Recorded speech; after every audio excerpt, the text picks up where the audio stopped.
Hi folks, it's James Murray Cooper here and you're watching Business Tips on Location at mimosaplanet.com, and today I'm coming to you from downtown Manhattan. And I got thinking, that there's so many buildings here and so many deals and sort of negotiations that go on, and imagine all this sort of commerce and the negotiation and deals and partnerships that have happened over the last number of years here, hundreds of years really. So it really reminded me in the last month. I mean, I've been asked 4 times actually around questions and frustrations around business partnerships. And so these range from people in the early conceptual stage of a business idea and how to sort of structure a business partnership relationship and what percentage to ask for, up to people that have been in business for 2, 3, 4, 5, 6 years with an existing business partner, and they're looking to the future and can things be different? Do we need some sort of different form of relationship? I'm not quite happy with the way things are at the moment. So and something was very sort of common in most of these frustrations and challenges that these people were facing with their business partnerships or their potential business partnerships. And that was a sort of viewpoint that really everything that they do there is a negotiation, and how to get a better negotiation process is to, and with that better process, a better solution at the end for both parties, is to actually know your BATNA. A BATNA is an acronym for Best Alternative to a Negotiated Agreement.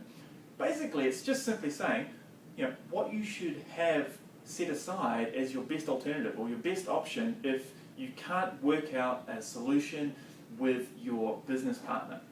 So, simply knowing that one thing, like spending a few minutes to really sit down and paint a solid picture for yourself of what your best alternative is to sorting out your challenges or frustrations and doing a deal with your existing business partner, your best alternative to that, if you figure that out beforehand, you'll be in a much stronger position, not to take advantage of the other person and get your way, but in a much stronger mental state to be able to come up with an alternative in the negotiation area that'll work, a solution that'll actually work for both parties.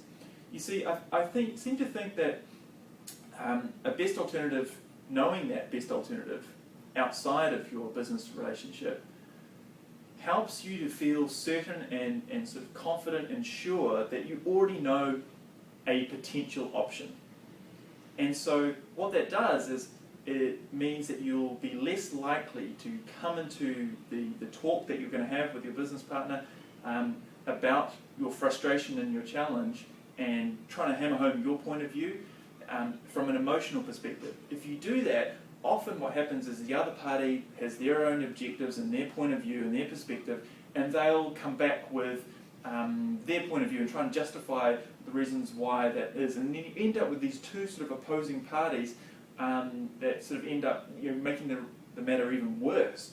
So I think when you know your best alternative to a negotiated agreement, you are much more mindful and thoughtful and sort of emotionally intelligent to come up with a better solution that works for both parties.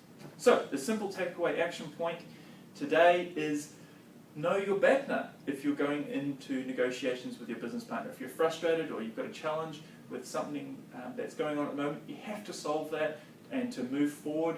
And the best way to do that is to spend a little bit of time to know what your alternative is. Don't spend all the time doing that. Obviously you want to invest most of your time in finding the best solution, but knowing that alternative is a good place to start. I'm James Murray Cooper. You've been watching Business Tips on Location at mimosaplanet.com, and we'll see you next time. Bye for now.